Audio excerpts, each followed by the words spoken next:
Olá, boa noite. Estamos chegando com mais uma edição do JR 23, noite de terça-feira. Obrigado você pela audiência, pela companhia. Programa que é produzido, apresentado, gerado de Franca para todo o Brasil e o mundo. E é por isso que eu sempre brinco, né? Tá na boca do povo, tá na palma da mão. O JR 23 contextualiza as informações locais e também aquilo que repercute pelo Brasil e o mundo. Vamos fazer o seguinte, os destaques do programa de hoje. Um levantamento do Conselho Nacional de Justiça, CNJ, aponta que 66,67% das unidades prisionais no Brasil operam com superlotação, acima da capacidade prevista. A política lançada no ano passado está presente na maioria das escolas. Uma pesquisa divulgada pelo Ministério da Educação mostra que 92% das instituições de educação básica aderiram à restrição do uso de celulares e mantêm a regra. Franca figura entre os municípios que mais geraram empregos com carteira assinada no estado de São Paulo em 2026. A capital brasileira do basquete terra do pentacampeão consecutivo do NBB irá se transformar, mais uma vez, no epicentro do basquete de base do país. Entre os dias 11 e 19 de julho, aproveitando as férias escolares, a cidade de Franca será a sede do 10º Torneio Internacional de Basquete. Bom, esses são apenas alguns dos temas que você confere com toda a nossa equipe aqui do JR 23. Nossa primeira paradinha, já nós estamos de volta. O maior perigo da sua casa pode estar onde você nem imagina. Fique atento com o mosquito da dengue. 80% dos criadouros estão nas residências. O governo do estado de São Paulo já está fazendo a sua parte. Faça a sua também. Elimine a água parada.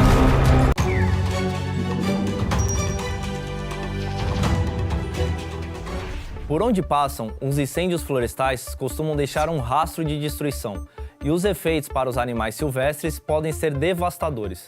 O fogo altera o ambiente natural das espécies, prejudicando a procura por abrigos, alimentos e até parceiros reprodutivos. As espécies que se abrigam em lugares específicos, como tocas subterrâneas ou ninhos em árvores, são diretamente afetadas. As áreas atingidas por grandes queimadas costumam demorar muito tempo para se recuperar, dificultando a recolonização e reduzindo algumas espécies nativas. Em casos graves, os incêndios podem levar até mesmo à extinção de espécies inteiras, especialmente as mais lentas, como alguns insetos, répteis e anfíbios, que não conseguem fugir rapidamente.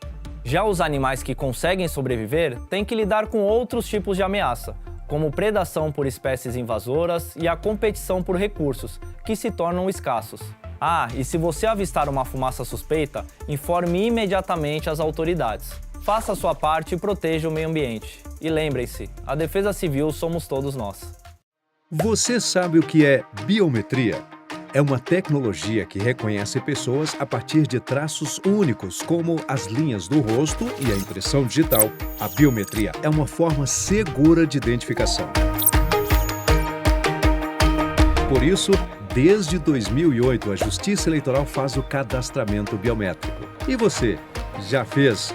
Hoje, mais de 100 milhões de eleitoras e eleitores podem usar as digitais para votar na urna eletrônica. E tem mais! Com a biometria registrada, sua foto aparece no e-título e você pode usar como documento oficial na hora do voto.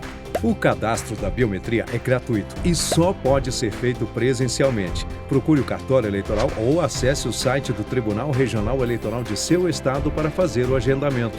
Biometria é mais proteção para você e para o seu voto.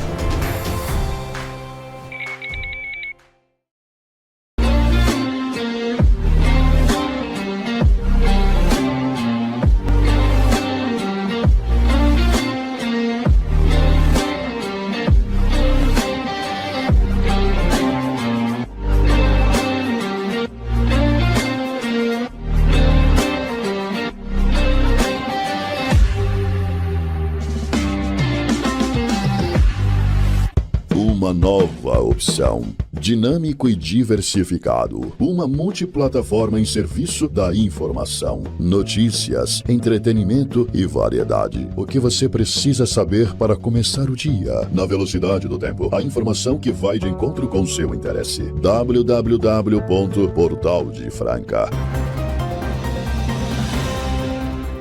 Estamos de volta no JR 23, hoje terça-feira é dia 7 de julho de 2026, já abrimos definitivamente aí o segundo semestre do ano de 2026 e você acompanhando aqui o JR 23 com todas as informações.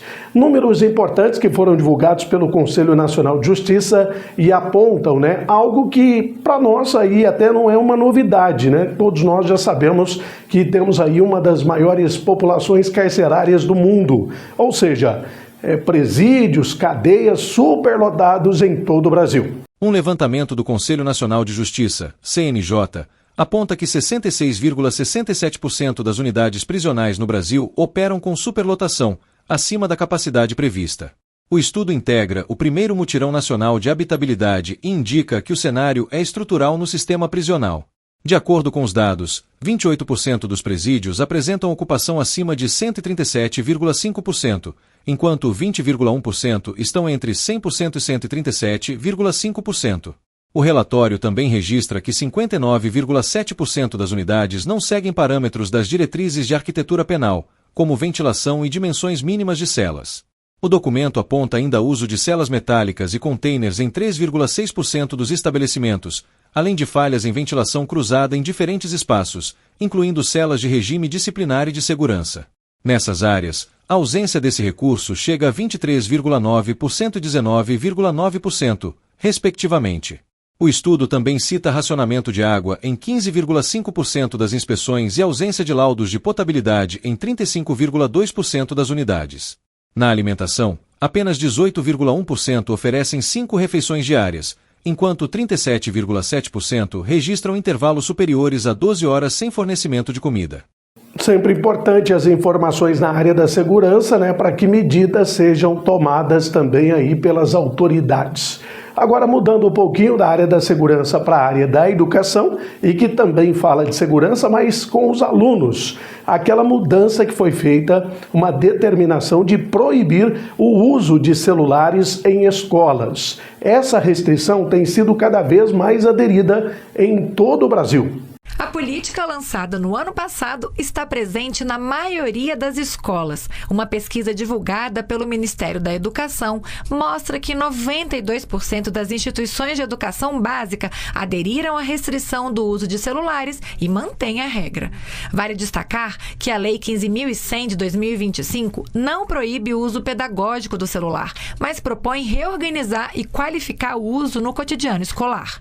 É um movimento mundial a questão de um uso mais cuidadoso, essa preocupação, que precisava se ter para que realmente o uso fosse saudável, equilibrado, responsável.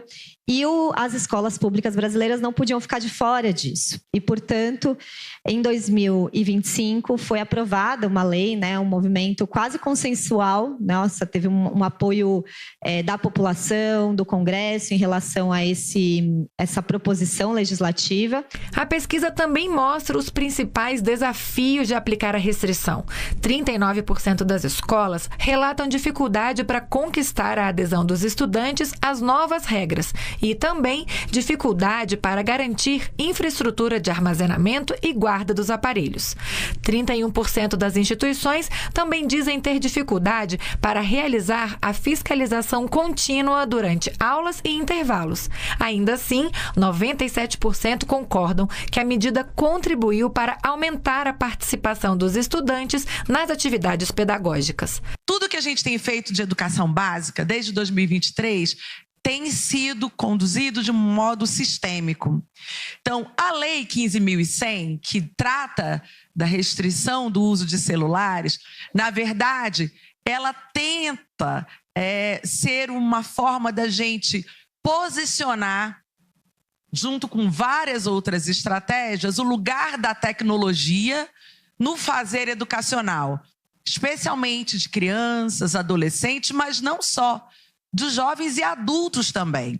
Os resultados também indicam que 71% discordam que a restrição do celular limita o desenvolvimento de habilidades digitais e que a medida contribui para melhorias na concentração, na socialização e na redução de conflitos e da ansiedade dos estudantes. Eles tiveram abstinência.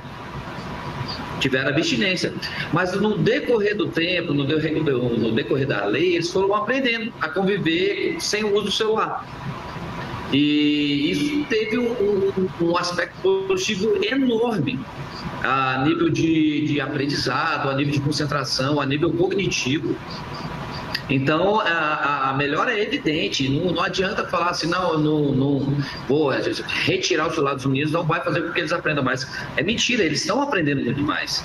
Eles tinham excesso de informação.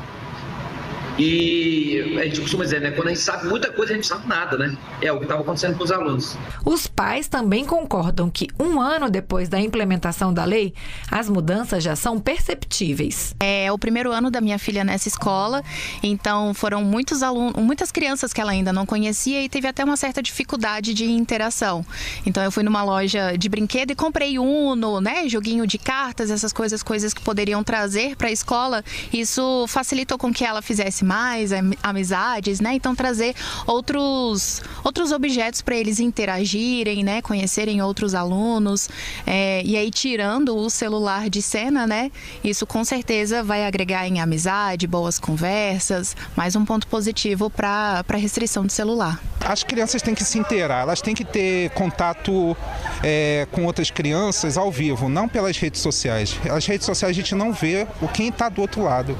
Então a escola ela é um momento talvez único na vida dela e que ela não pode substituir esse momento por redes sociais que ela vai ter quando adulto. Intervalo rapidinho, na sequência as informações também da área econômica, geração de empregos, você fica sabendo aqui no JR 23. Ô, Sô, você está acostumado a me ver aqui contando uns caos, umas piadas, fazendo o povo rir, né? Pois então, mas hoje aqui a prosa é séria. O Hospital do Câncer de Franca é um lugar onde a coisa é pra valer mesmo. Lá é sério. Lá eles tratam de câncer de bebê, de jovem, de adulto e de idoso. Como nós falamos na roça, de mamãe caducando. Eles acolhem todo mundo. E é por isso que eu tô aqui, pra modo de pedir a sua ajuda. Vamos ajudar o Hospital do Câncer de Franca e cuidar de quem precisa, senhor. Então, meu povo, bora doar, que ajudar é coisa séria, mas não precisa ser sem graça também, né? Bora fazer esse bem acontecer, mexer o doce pra não azedar, bora pra riba, que pra baixo é contramão. Então partiu ajudar o Hospital do Câncer de Franca. Seja um parceiro do bem, senhor, porque ajudar é sempre uma coisa boa. Né não? Acontecido.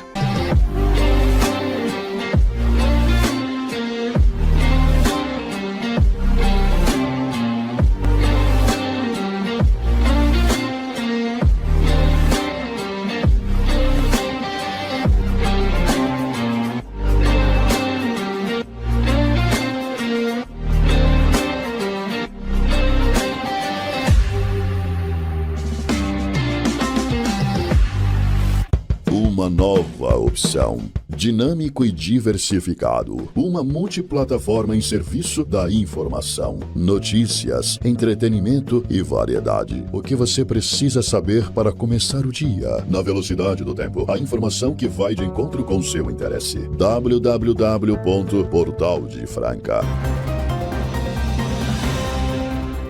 Já estamos de volta no nosso segundo bloco do JR 23. Para você que nos dá o privilégio da companhia, se você ainda não se inscreveu em nosso canal do YouTube, vem junto com a gente, é só procurar TV Franca, @TV Franca, canal 23. Se inscreve, programas que começam ao vivo, você é avisado aí na palma da sua mão. É claro, sempre acompanhando, pode ver e rever também todos os conteúdos aqui da TV Franca. Vamos falar sobre dados divulgados pelo CAGED, que é o Cadastro Geral de Empregados e Desempregados, apontando que Franca gerou quase 5.000 novas vagas de trabalho nesse ano de 2026. Franca figura entre os municípios que mais geraram empregos com carteira assinada no estado de São Paulo em 2026. Dados da Fundação SEAD, Com base nas informações do CAGED, Cadastro Geral de Empregados e Desempregados, apontam que a cidade criou 4.958 vagas formais entre janeiro e maio deste ano, alcançando a 6ª colocação no ranking estadual. O desempenho coloca Franca à frente de importantes centros econômicos do interior paulista, como Sorocaba, que registrou 4.890 vagas no período, e Ribeirão Preto, com 4.883. Somente em maio, o município apresentou saldo positivo de 311 novos postos de trabalho, garantindo presença entre as 15 cidades paulistas que mais contrataram no mês. No acumulado dos últimos 12 meses, Franca registra saldo de 1.107 empregos formais. No ranking estadual, apenas 5 municípios apresentaram desempenho superior ao de Franca nos primeiros 5 meses do ano. A liderança é da capital paulista, com 56.932 vagas criadas, seguida por Osasco, 15.237, Bauru, 8.197, Campinas, 7.458 e Guarulhos, 6.477. Franca aparece logo na sequência, consolidando-se entre os principais polos de geração de empregos do estado. Os números locais acompanham o desempenho do estado de São Paulo, que segue na liderança nacional da geração de empregos formais. Entre janeiro e maio, foram criadas 215.924 vagas com carteira assinada em território paulista, o equivalente a quase 1,5 mil novos empregos por dia. Apenas em maio, o saldo foi de 18.224 postos de trabalho. Segundo a Fundação SEAD, São Paulo respondeu por 28% de todas as vagas geradas no Brasil no período e concentrou 58% dos empregos criados na região sudeste. O setor de serviços foi o principal responsável pela abertura de vagas no estado em maio, com saldo positivo de 15.063 empregos. Os destaques ficaram para as áreas de administração pública, educação, saúde, serviços sociais, transporte, armazenagem, correios, tecnologia da informação e serviços profissionais. A agricultura também apresentou resultado expressivo, com 4.553 novos postos de trabalho criados no mês. Outro indicador positivo é o salário médio de admissão. Em maio, São Paulo registrou o maior rendimento médio inicial do país, de R$ 2.673,15, cerca de 12% acima da média nacional, que ficou em R$ 2.384,10. Sempre muito bom, né? Os dados aí relacionados à área de emprego e renda divulgados aí. É claro que você vai acompanhando os números também divulgados aqui no JR 23. Agora eu convido o Marcos Rogério, que tem aí, é claro, informações importantes no programa de hoje. Pois não, Marcos Rogério? Estamos de volta, como prometemos, com a Flávia Lancha novamente aqui no JR 23. A você, boa noite. E claro, a Flávia Lancha, mais uma vez, coloca o teu nome à disposição para disputar as eleições para deputada estadual na Assembleia Legislativa. Buscar uma cadeira. Flávia, uma empreendedora de sucesso, que transformou nessa região o agro em referência no país e no mundo. Você não precisa da política para coisa pessoal, isso é fato. Mas o que te motiva a buscar essa cadeira legislativa? Bom, primeiro, boa noite, né? Olha, o que acontece? Eu acho que são várias frentes, tá? A primeira delas é a questão social. Eu sempre tive vários projetos sociais, igual a gente já conversou aqui sobre o ICOL, o meu instituto. E o que eu vejo? Através da política, a gente consegue atender mais pessoas. Porque como pessoa física é mais limitado, né? Você tem aquele limite de espaço financeiro e tudo. Além disso, eu penso que a gente precisa ocupar espaços. Não existem espaços vazios. E se a gente que é bem intencionada, que está na política para fazer o bem, não ocupar, a gente infelizmente está vendo aí o quanto de oportunistas, né, que estão ocupando esses espaços. Justamente por um preconceito até nosso de que política não é para pessoas do bem. E eu penso ao contrário. E quando você traz a questão, você é uma empresária de sucesso, não precisa e tudo, realmente é um fato. Mas justamente por isso é que eu posso estar na política. Hoje eu tenho uma empresa sólida, tenho 2 filhos que trabalham nela e que estão indo super bem, então eu posso me dedicar a ajudar o outro. Eu sempre falo que é um propósito de vida, que eu herdei do meu pai, que tinha muito, eu uso sempre a fala dele de que a vida só tem sentido pelo bem que você faz ao seu semelhante. Que bacana. Bom, queria te agradecer por estar participando com a gente aqui no JR23, desejar sucesso nessa caminhada, né? Você já tem uma experiência política já de fazer os trabalhos que você faz. O que a gente costuma dizer, o que falta agora é a caneta, né? E para ter a caneta precisa estar lá. É um mandato, né? Acho que a gente falta o mandato, mandato exatamente. É a caneta, né? E eu queria aproveitar o espaço e reforçar o quanto é importante votar em quem é daqui de Franca. Com certeza. Porque quanto mais distante a gente está da capital e do governo estadual, menos eles sabem da nossa realidade, menos eles investem. Então, nós precisamos, sim, ter voz, e voz forte lá, no governo do Estado. Maravilha. Samuel, falamos com a Flávia Lancha aqui no JR23. A você, um forte abraço.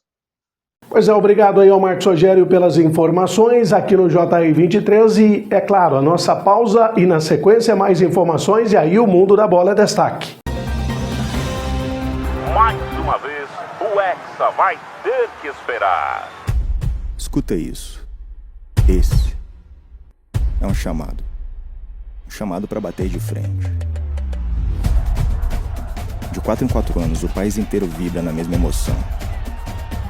Daqui de dentro, eu já vi isso acontecer. Ano de Copa também é nosso ano. Porque nunca existiu Copa sem a nossa camisa. Nós somos herdeiros do maior reinado que o futebol já viu. E torcer é o nosso legado. Às vezes bate o medo, bate a dúvida, bate a insegurança. E a gente segue. Faz meme, diz que é só futebol. Mas não é. Porque quando isso bate, bate onde dói. Então é quando dizem que acabou, que o futebol morreu, que não é mais como antigamente. Mas daqui de dentro, eu já vi isso acontecer antes. E eu já vi a gente dar a volta por cima. Porque na vida no futebol, o brasileiro sempre bate de frente. Bate onde mora o orgulho. Bate que eu bato de volta.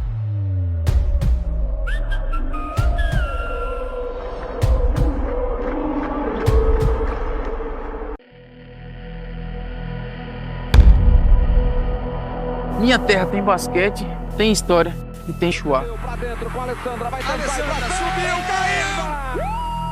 As vozes daqui vibram como em nenhum outro lugar. O basquete mudou minha vida. No Brasil tem basquete, e ser basquete vai além do esporte. É acreditar que a bola vai cair, mesmo quando nada parece dar certo. O Brasil é gigante, diverso. A gente se reconhece no plural. Mas o que temos em comum? O brasileiro é o corre. A gente vai atrás, cria caminhos dentro do impossível, se adapta, faz festa enquanto se supera. Minha terra tem basquete. Tem basquete pra caramba. O brasileiro é criativo, inovador, autêntico, orgânico. A mudança de direção, o ritmo, o suor, a dança, a energia. A gente sua a camisa, a gente ganha, a gente perde, mas a gente brinca, se diverte, a gente dança, a gente vibra, a gente cai, levanta, dá o sangue e celebra as conquistas. Esse é o nosso jeito. Nossa terra tem basquete. Nossa terra tem basquete e aqui é meu lugar. Você pode dar o sangue por você? Você pode dar o sangue pelos seus sonhos? Pela sua família, por uma causa? Você pode. Comece hoje e faça disso um hábito.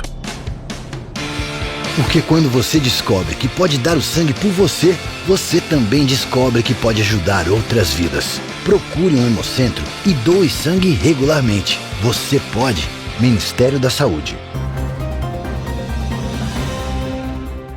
E agora nós vamos falar também de basquetebol aqui no JR23 para você que nos acompanha. Franca vai ser a sede da 10ª edição do Torneio Internacional de Basquetebol. A contratação de Vitor Sá preenche uma carência vista por Dorival Júnior no elenco. mais um atacante para atuar pelos lados do campo. O treinador do São Paulo tratava a chegada de um jogador da posição como prioridade no mercado. O setor passou por mudanças ao longo do ano. Dos 7 reforços contratados em 2026, 2 atuam pelas pontas. Arthur reforçou o time em março, emprestado pelo Botafogo, e Vitor Sá foi anunciado nesta semana. Arthur foi contratado ainda durante a gestão de Roger Machado e virou titular quase de forma imediata.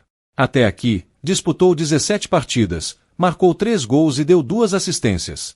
Além dos 2 reforços, Dorival tem outras opções para o setor.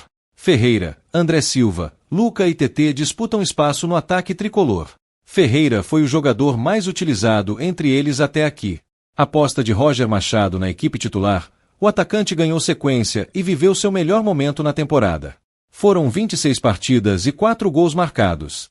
André Silva alterna entre as funções de centroavante e atacante pelos lados. O jogador voltou de lesão em fevereiro, disputou 18 partidas na temporada e ainda busca seu primeiro gol em 2026. Em sua segunda temporada entre os profissionais, Luca teve menos oportunidades. O atacante disputou 16 partidas e ainda não marcou neste ano. Paralelamente, o jovem tem revezado entre o elenco principal e a equipe sub-20. TT estreou entre os profissionais em abril, contra o Internacional, promovido por Roger Machado. Desde então, participou de 7 partidas e também ainda não marcou. O atacante de 32 anos chega em definitivo e assinou contrato válido até dezembro de 2029. Ele poderá ser inscrito a partir da abertura da janela de transferências, em 20 de julho. Desde o princípio, quando começou a questão de poder vir para cá, é algo que, logicamente, profissionalmente falando, é um sonho de qualquer atleta, mas para mim, especialmente, essa questão familiar balançou um pouco, querendo ou não. Então, estou feliz demais. A grandeza de São Paulo, o tamanho da instituição, algo que mexe com todo atleta. Então, hoje, me sinto realmente muito feliz. Eu sou um cara que eu não sou muito de rede social, mas quando começou, você começa a dar uma olhada, começa a ver que está um pouco diferente já a sua rede social, muita gente mandando mensagem, muitos comentários, então é bacana já, desde o princípio, poder receber um pouco desse carinho da torcida, então fico muito feliz e espero que eu consiga retribuir da melhor maneira dentro de campo. E falava sobre o São Paulo com o Diego Costa, que é teu companheiro lá no Canadá? Muito, não tem como, né? A gente brincava o tempo todo e quando saiu a notícia, teve um momento que saiu uma notícia que estava fechada, ele já me ligou na hora, já rasgou elogios aqui pro clube, que eu tinha que vir de olho fechado, que realmente que eu ia ser feliz, que eu já entendi a grandeza, mas quando eu estivesse aqui dentro, aí sim eu ia entender a proporção que é poder jogar dentro de um clube como esse. Então realmente o Diego, além de ser um grande amigo, só me ajudou ainda mais a tomar a decisão.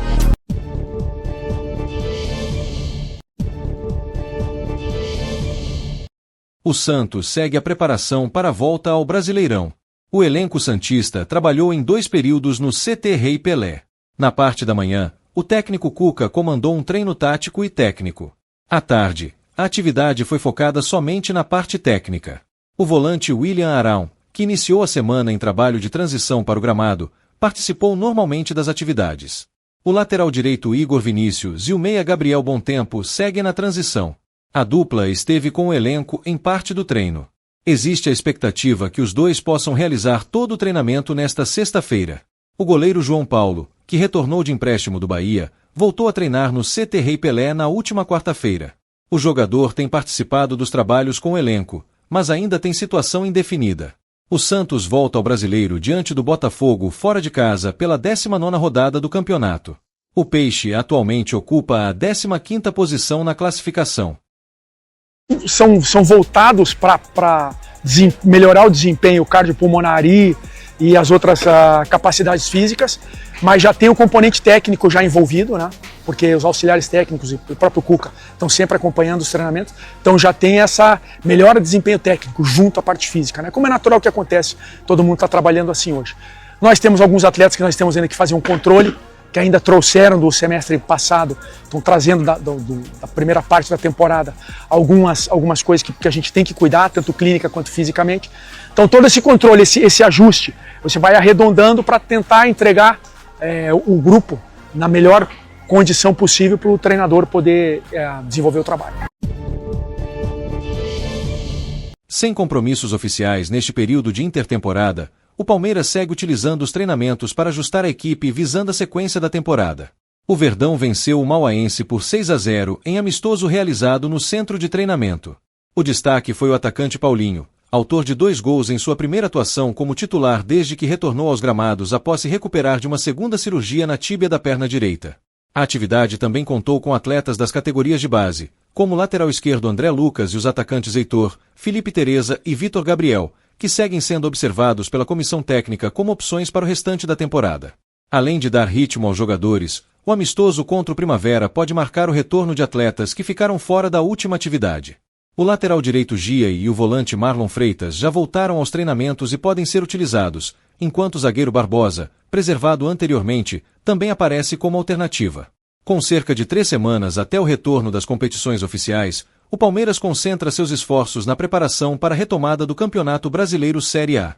O próximo compromisso será diante do Coritiba, pela 19ª rodada da competição, no dia 23 de julho, às 21h30, no estádio Couto Pereira. O objetivo da comissão técnica é recuperar o condicionamento físico do elenco e chegar ao segundo semestre em alto nível de competitividade. O Corinthians não terá o meia Rodrigo Garro para o jogo contra o Remo, após a pausa para a Copa do Mundo.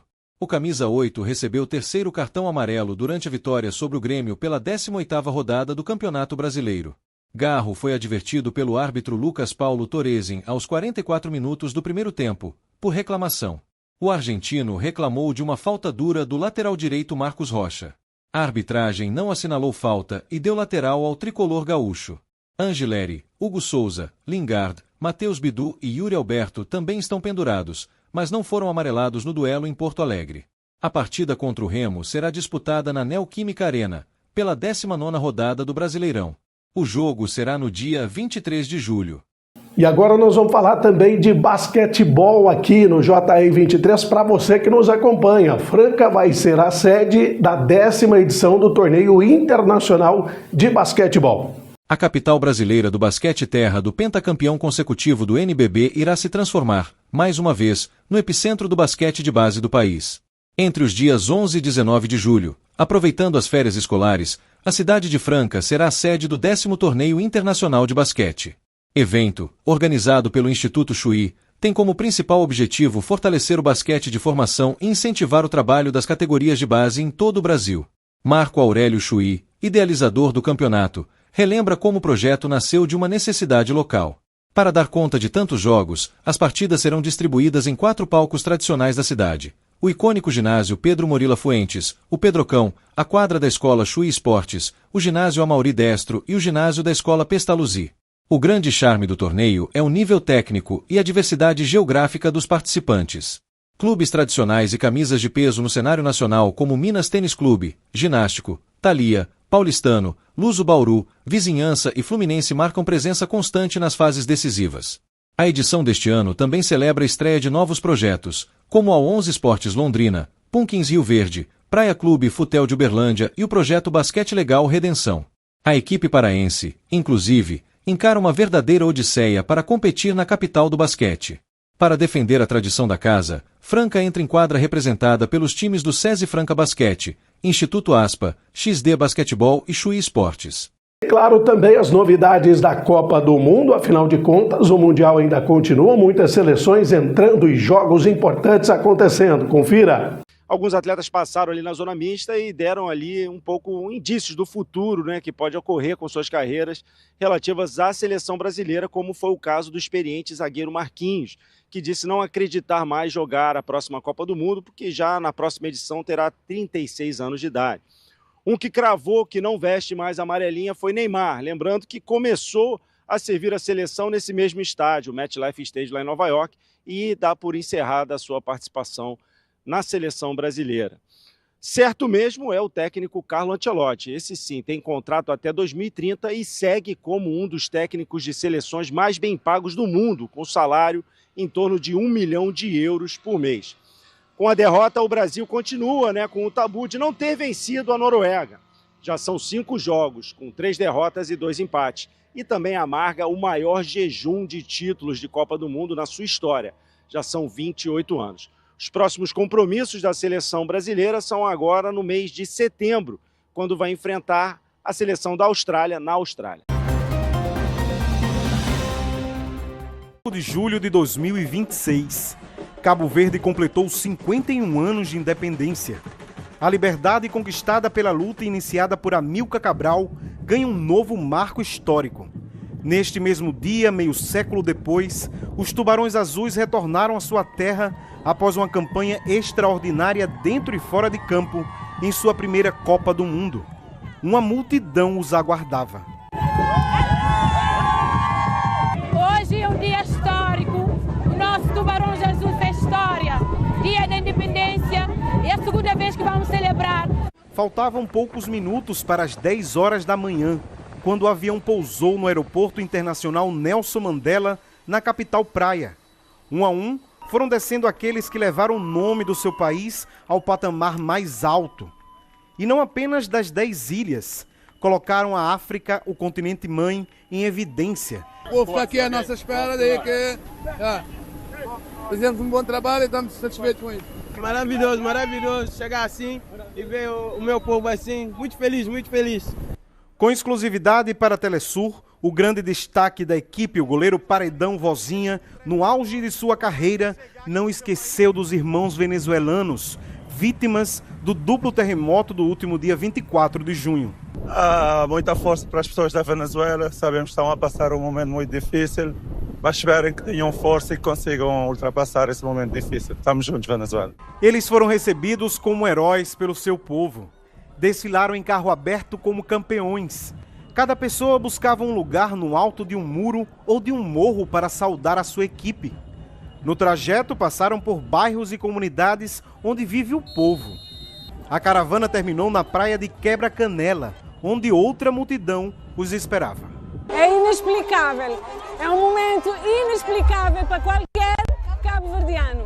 Está a ser um motivo de grande orgulho para nós pela prestação que eles fizeram na Copa do Mundo, dignificando toda a história de Cabo Verde, principalmente tudo aquilo que foi feito e atingido no pós-independência. O ano de 2026 nunca será esquecido por este país, nem pelo mundo. Final de JR 23, agradecendo você imensamente pela audiência, pela companhia e mais uma noite aqui nesta terça-feira. Amanhã a gente está de volta. Um abraço, boa noite.